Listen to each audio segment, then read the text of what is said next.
Because It's You episode 17. Kamu harus jaga dia baik-baik, Ren. Mama tahu dia wanita yang baik. Mama gak mau kamu kehilangan dia, kata Mama Reno kepada putranya yang kini sedang duduk di sebelahnya. Keduanya kini berada di ruangan santai sambil melihat Alea yang membantu para pelayan rumah membersihkan dapur. Sebenarnya, tadi mamanya Reno melarang. Tapi Alea tetap bersikeras membantu dengan alasan wanita hamil harus banyak gerak. Hubungan kami tak seperti yang mama kira, jawab Reno lirih. Apa maksud kamu, Ren? Kalian akan menikah, dan kamu akan jadi ayah. Apa yang kamu maksud dengan perkataan itu? Mamanya Reno sedikit terkejut dengan pernyataan Reno. Ini sedikit rumit, Mah. Dia hamil karena kesalahan. Dan aku hanya mencoba bertanggung jawab. Jadi ini hanya bentuk tanggung jawab kamu? Ya, jawab Reno dengan menghela napas panjang. Mungkin dia sudah punya kekasih yang dicintainya. Jadi aku gak mungkin menahan dia, Mah. Apa yang kamu maksud itu, Robi? Kali ini Reno yang terkejut dengan pertanyaan mamanya. Dari mana mama tahu tentang Alea dan Robi?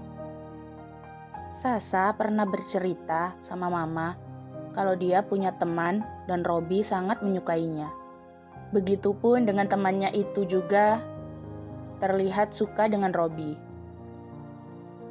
Tapi temannya itu sedang hamil dengan lelaki lain. Dan mama baru tahu jika teman Sasa itu adalah Alea. Jelas mamanya panjang lebar dan itu membuat Reno sedikit terdiam. Ternyata selama ini Alea memang benar-benar ada hubungan dengan Robi. Lalu kenapa malam itu Alea mau disentuh olehnya? Dan kenapa juga dirinya mempermasalahkan hubungan Alea dengan lelaki lain? Itu kan hak Alea mencintai siapapun. Ren, Mama suka sama Alea. Mama harap ini bukan sekedar tanggung jawab darimu. Mama harap Alea adalah jodoh yang diberikan Tuhan untukmu. Tapi kami tak saling mencintai, Ma. Kamu ingat pepatah Jawa bilang, Witing tresno jalaran soko kulino. Cinta itu datang karena terbiasa, Ren. Belajarlah mencintai seseorang yang ada di sekitarmu sebelum dia pergi dan membuatmu menyesal. Reno hanya terdiam, meresapi kata demi kata dari mamanya. Sepertinya mamanya ada benarnya juga.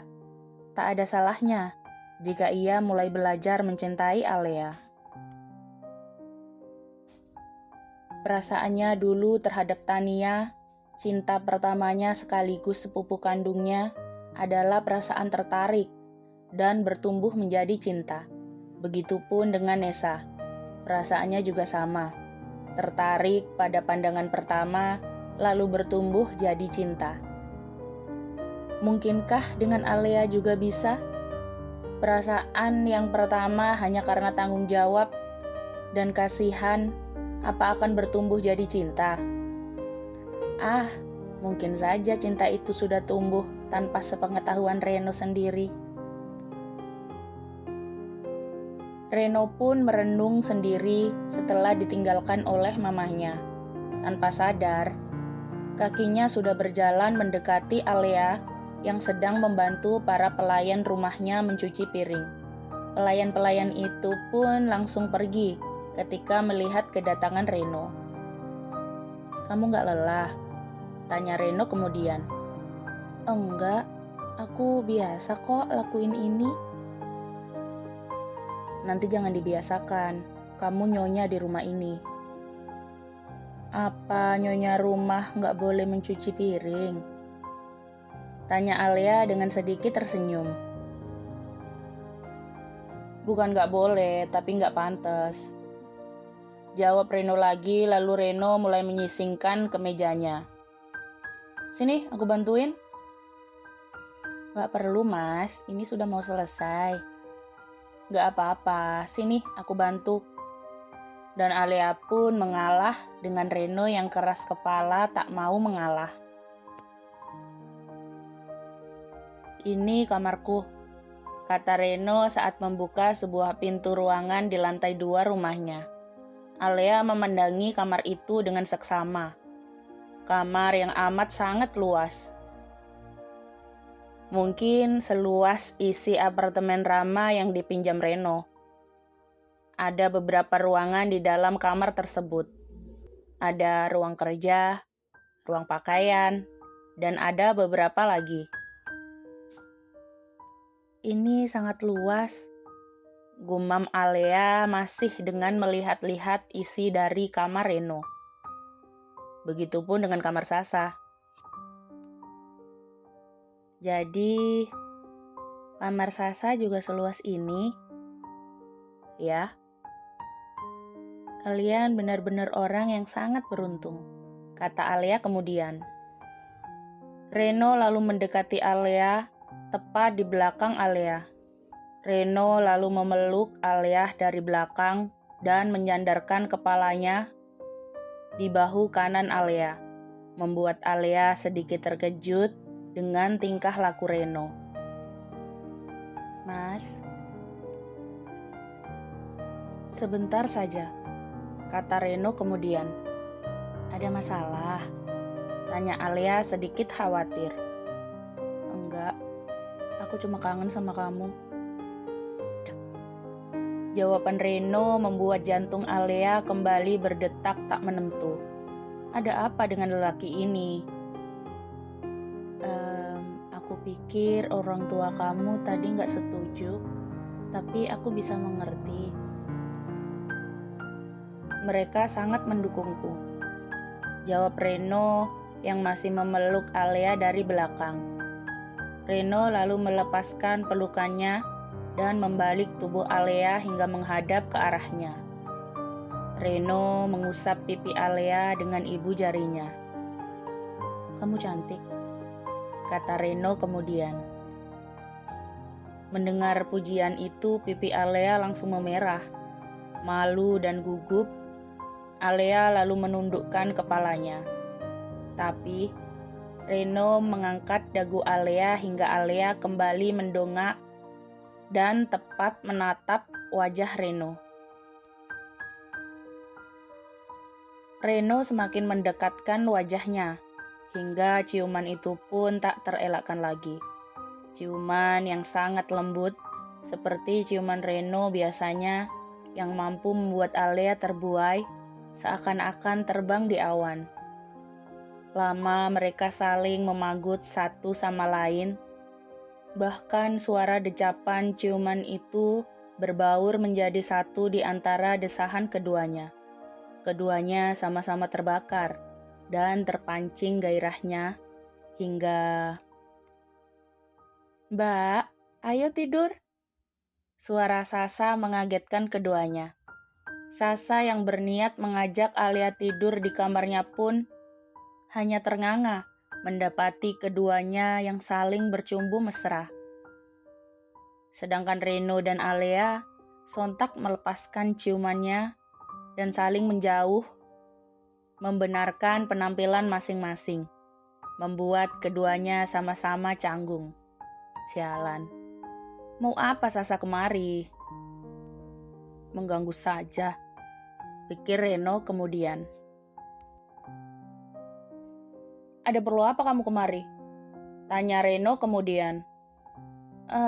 Astaga, apa aku mengganggu kalian? Maaf, aku gak sengaja, kata Sasa dengan sedikit tersenyum malu. Lain kali, ketuk pintunya dulu, gerutu Reno sedikit kesal.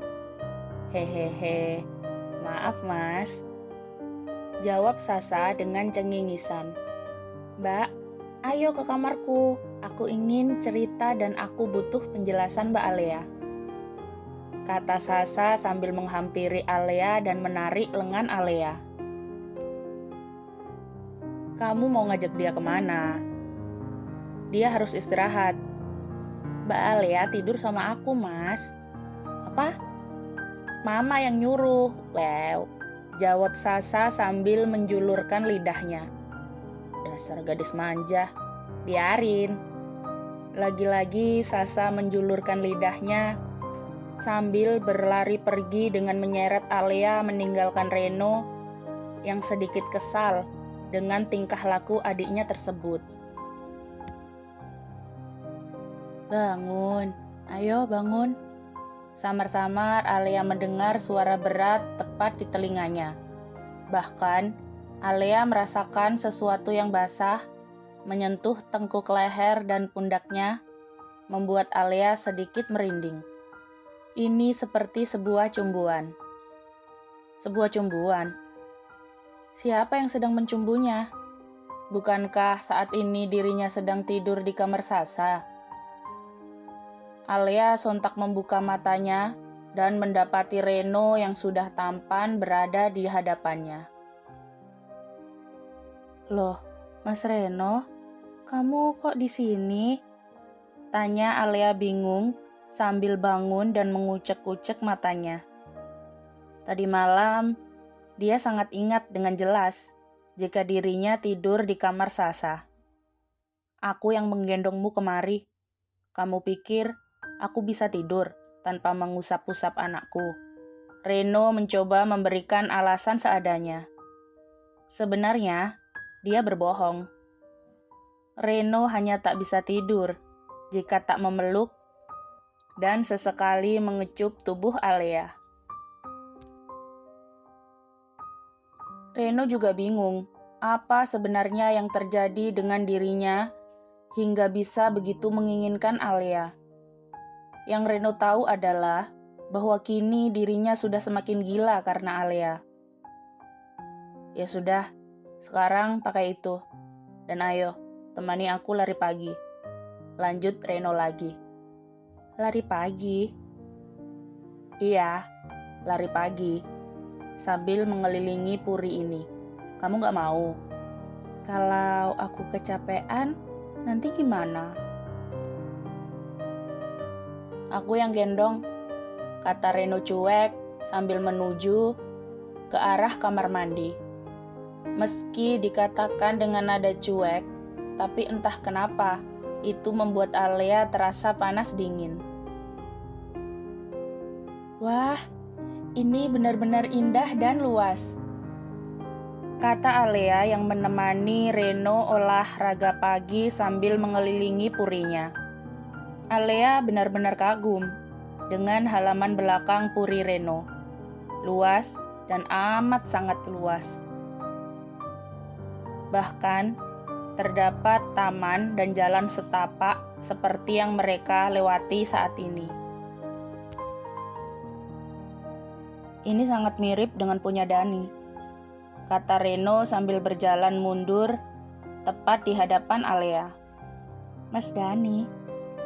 Iya, Dani temanku yang waktu itu pernah bertemu dengan kita. Dia memiliki puri yang sama persis dengan ini. Tapi bodohnya, dia malah lebih memilih tinggal di apartemen biasa. Mas Reno juga tinggal di apartemen? Karena aku belum punya istri dan anak. Nanti, setelah menikah, kita akan tinggal di sini. Dan mendengar pernyataan Reno tersebut, tubuh Alia seakan-akan merinding. Benarkah Reno serius dengan pernikahannya nanti? Kenapa harus di sini? Karena semua tetuaku lahir dan besar di sini. Begitupun keturunanku. Dia akan lahir dan besar di sini nantinya.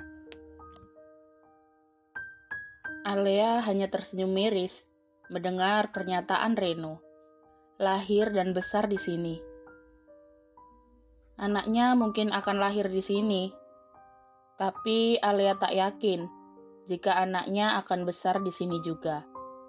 Bukankah Reno menikahinya hanya karena tanggung jawab? Bahkan, Reno sudah membicarakan perceraiannya tadi malam. Alea cukup tahu diri. Reno tak akan mungkin mau mengikatkan diri selamanya kepada wanita seperti dirinya. Ini hanya sebuah tanggung jawab. Ayo, kita kembali. Kamu pasti sudah lapar. Aku juga sudah lapar. Tapi sayang sekali, pagi ini gak ada nasi goreng buatan kamu. Kata Reno masih dengan berjalan mundur sambil sedikit menggoda Alea. Kalau Mas Reno mau, aku bisa membuatkannya setelah ini. Gak usah, nanti kamu kecapean.